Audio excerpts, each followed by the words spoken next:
రాధామనోహర్ దాస్ గారు పండగలు పండగలు అంటున్నారు కదా.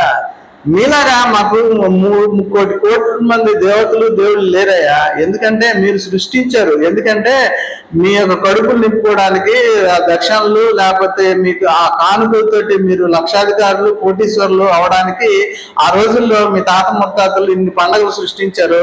ఒకరినెవరినైనా చంపితే అది దుష్ట శిక్షణ అని చెప్పేసి ఎవరో నరకాసుని చంపామని అదొక పండుగ, రకరకాల పండుగలు పుట్టినప్పుడు ఒక పండుగ, ఎవరినన్ను చంపితే ఒక పండుగ, ఇలా పండుగను సృష్టించుకొని మిమ్మల్ని మీ పట్టు మీరు పోషించుకొని మీరు లక్షాధికారులు అవడానికి ఇన్ని పండుగలు చేశారు. కానీ మాకు ఒకే ఒక దేవుడు ఒక్కడే. మాకు మీ కోటాను కోట్ల దేవుళ్ళు ఉన్నారు.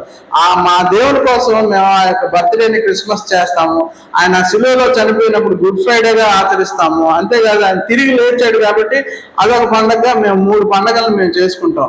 మీకు అసలు తిరిగే రావలేదు. మీకు అటువంటి పండుగ ఏదన్నా ఉందా?